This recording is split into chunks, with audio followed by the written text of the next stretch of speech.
Because one thing I did see, Micah, was they were when I watch a lot of AI analysis of like where things are going and what the experts are saying, and one thing they were talking about was the explosion in productivity that's happening already in the workforce, and how this is why I'm a big owner of Google stock, stuff like that, is that they're basically finding that companies are using AI to create like these super workers, like this person who had a productivity level here in 2020 has a productivity level that's here now because they've got all these tools, and so the ability to kind of use the tools and get it done is good because I think humans are always going to want humans to some extent.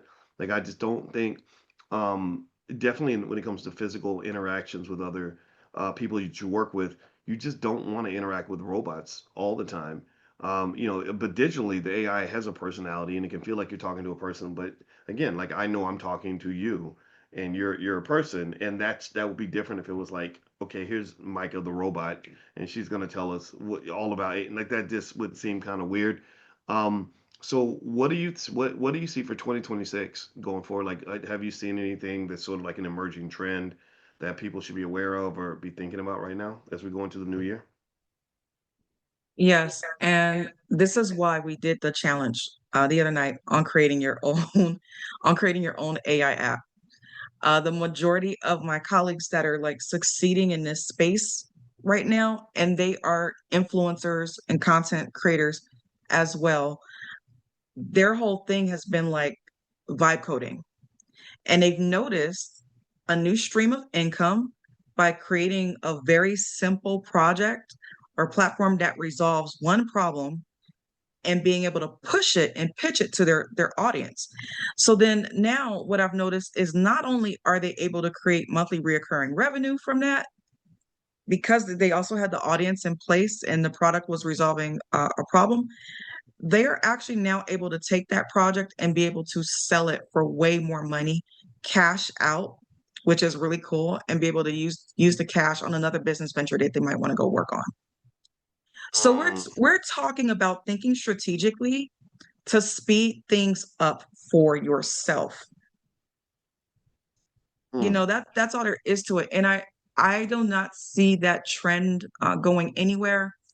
Several months ago, when we were thinking about vibe coding, there were so many complaints about it. It was like, oh my goodness, I sat up here and vibe coded, and then my app broke. Right? My app broke, and now I don't know what to do. And it sucks. Now we're actually moving beyond that.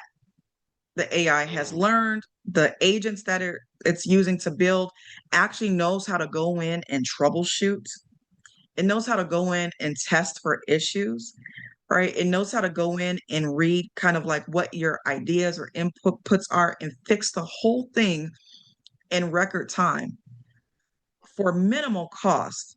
That app that we built the other day, and I'm very picky about things that get released and things that get built. It was phenomenal for having probably only spent $20 to get it done. And it's not on a credit system, which is beautiful. So that doesn't mean like you're building an app and you're using so many credits and you run out of credits because the AI is messing things up. No, we were able to do everything from beginning to end and probably didn't spend more than 2 hours on it.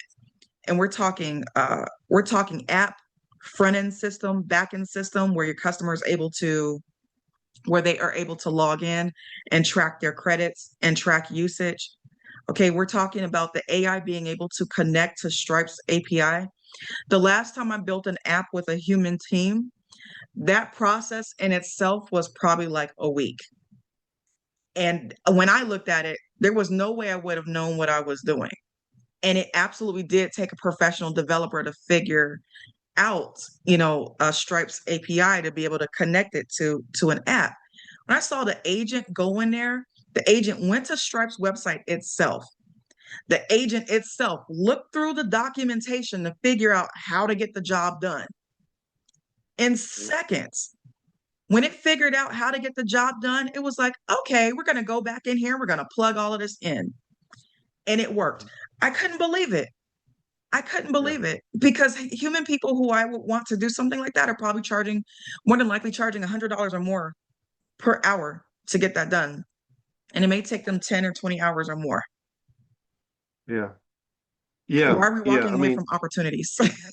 well, what's wild and crazy is I had a terrible idea that was terribly good, but terribly ahead of its time, at least terribly above my competence level because it was a miserable failure. And so it was probably about 2018, 2019. And I would have people say things like, Dr. Boyce, you should create like a black Facebook, right? You know, you get these messages and people are like, they don't know how much it costs or whatever. They're like, yeah, you should do this. Yeah, okay. All right, cool. Let's go get it done. So I sat down with my team. This is 2018, ancient history in the internet years. And I said, okay, let's get this done. Let's create a black social media platform that's ours. It runs just like Facebook. And we had these developers we paid, and they were really expensive. We paid them every week, and it was lots of money because I was personally making sure we had the money, which was really stressful. And after a few weeks, like maybe 2 or 3 months, they finally get this prototype together. And we've spent tens of thousands of dollars on this. They send it to the team. Or they send it to me. I give it to the team. I say, let's test it out. It was shit. It didn't do what it's I supposed to do. remember. Glitches and bugs everywhere. So we're like, okay, here are the bugs. Here are the issues. We give them a long list of problems. Send it back over. They're like, they work on it for another 2 weeks. Costing me thousands of dollars, by the way. And then they're like, okay, it's ready now. We're like, try it again. Bug, bug, bug, bug, bug. It's like having roaches all throughout your kitchen. Like there was bugs everywhere. And I remember we went through this process week after week. We'd have weekly meetings for this one app, and it took a year. And I'll never forget. I think it cost us about $100,000. No, no joke, no joke. And eventually, we had to abandon the project. I said, I'm not going to keep pouring money into this thing that is not working. And so here we are now, 7 years later. That same project, I have no doubt in my mind, could be done in less than a day by one person using vibe coding or whatever, right? Mhm. And done very well, right? And so, ladies and gentlemen, if you don't believe that we are living in the future, then you better go ask somebody. Like this is the technology is amazing. In fact, I'm almost to the point. I have an idea, Micah. You want to hear it? Sure, let's I go. think that I think that with your people in the AI Empire Society, we should have like at the convention, at the All Black National Convention, like an AI brain trust.